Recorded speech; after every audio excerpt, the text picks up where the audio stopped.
நாம் இப்போ வந்து இன்ஃபர்டிலிட்டி பற்றி நம்ம பார்க்க போகிறோம். இன்ஃபர்டிலிட்டி அப்படின்னா நம்ம எல்லாருமே வந்து ஃபீமேலை தான் அக்யூஸ் பண்ணுறாங்க. எடுத்த உடனே அவங்களுக்கு ஏதோ ப்ராப்ளம், அதனால தான் குழந்தை இல்லை அப்படின்னு சொல்லிட்டு. ஃபஸ்ட்டு இன்ஃபர்டிலிட்டி அப்படின்னா குழந்தை இன்மைன்றதை சொல்கிறோம். ஆனால் எல்லாத்தையுமே நம்ம இன்ஃபர்டிலிட்டி அப்படின்னு சொல்லக்கூடாது. குறைஞ்சது 1 வருஷ காலம் வந்து அவங்களுக்கு டைம் கொடுத்துருக்கணும். அந்த 1 வருஷ காலம் ஹஸ்பண்ட் வந்து ஒய்ஃப் கூட இருந்துருந்துருக்கணும். எந்தவித ப்ரொடெக்ஷனும் இல்லாமல் அவங்க ஹஸ்பண்டோடு சேர்ந்து இருந்து அவங்களுக்கு கன்சீவ் ஆகலைன்னா மட்டும்தான் நம்ம இன்ஃபர்டிலிட்டின்னு சொல்லணும்.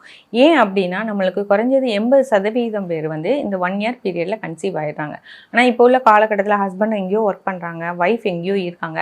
ஆனால் அந்த 1 மந்தில் அவங்களுக்கு வந்து 1 or 2 monthsலேயோ கன்சீவ் ஆகலை அப்படின்னா பயந்துக்கிறாங்க.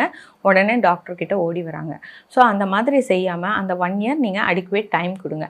செகண்ட் திங் வந்து அந்த இன்ஃபர்டிலிட்டி எவாலுவேஷன் வந்து 1 இயர்க்கு அப்புறம் தான் நம்ம பார்க்க ஆரம்பிக்கணும். பார்க்க ஆரம்பிக்கிற ஸ்டேஜில் இனிஷியல் பிளட் டெஸ்ட்லேருந்து என்ன டெஸ்ட்டு பண்ணுறோமோ அது போத் ஹஸ்பண்ட் அண்ட் ஒய்ஃப்க்கு ஈக்குவலாக தான் டிவைட் ஆகும்.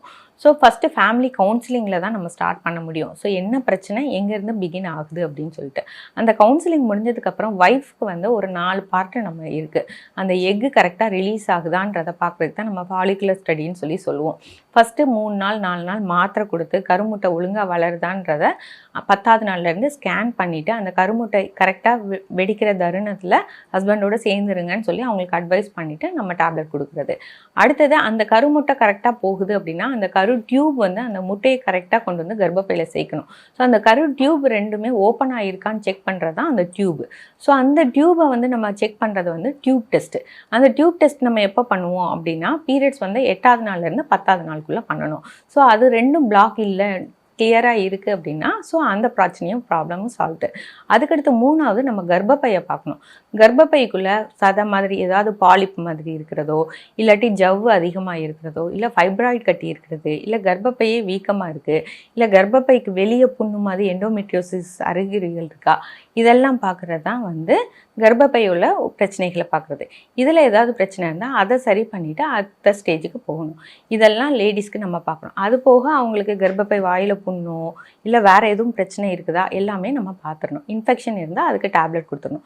ஓகே, இதெல்லாம் பார்த்தாச்சு. ஹஸ்பண்ட் அப்படின்னு பார்க்கும்போது அவங்களுக்கும் ஹீமோக்ளோபின் பார்க்கணும், தைராய்டு பார்க்கணும், வைரல் மார்க்கர்ஸ் HbSAg HIV இந்த டெஸ்ட் எல்லாமே பண்ணியிருக்கணும். சுகர் இருக்கா, அவங்களுக்கு வேறு எதுவும் பிரச்சனைகளுக்கு மாத்திரை எடுத்துகிட்டு இருக்காங்களா எல்லாம் பார்க்கணும்.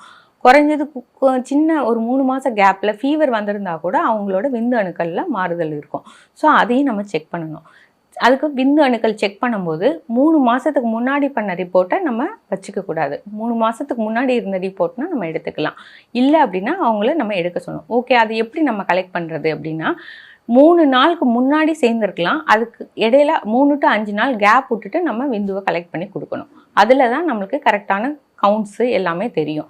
ஸோ இதை பார்த்ததுக்கு அப்புறம் தான் நம்ம வந்து அடுத்த ஸ்டேஜுக்கு போக முடியும். இன்ஃபேக்ட் இந்த இன்ஃபர்டிலிட்டி எவாலுவேஷனில் நம்மளுக்கு யூராலஜிஸ்ட் ஹெல்ப் தேவை. ஹஸ்பண்டுக்கு எதுவும் ப்ராப்ளம் இருக்கான்றது செக் பண்ணுறதுக்கு. அதே மாதிரி சைக்காட்ரிஸ்ட் ஹெல்ப் தேவை. ஏன்னா அவங்களுக்குள்ள ஏதோ ஒரு டிஸ்பியூட்டு, ஸ்ட்ரெஸ்ஸு அண்டர்கோ பண்ணுறாங்களான்னு இந்த ஹெல்ப்பெல்லாம் வச்சு தான் நம்ம இன்ஃபர்டிலிட்டி எவாலுவேஷன் சொல்லி போக முடியும். ஆனால் நம்ம பிளைண்டாக வந்து ஒரு ஃபீமேலை வந்து இவங்களால தான் கன்சீவ் ஆக முடியல, இதுதான் பிரச்சனைன்னு சொல்லிட்டு அந்த ஃபீமேல் பார்ட்னரை மட்டும் கூப்பிட்டு வந்து டெஸ்ட் பண்ணுறது சரி கிடையாது. ஸோ இது வந்து குரூப் எஃபர்ட் நம்ம போட்டால் மட்டும்தான் நம்ம குழந்தைக்கான ட்ரீட்மெண்ட்டை கரெக்டாக கொண்டு போக முடியும். தேங்க்யூ.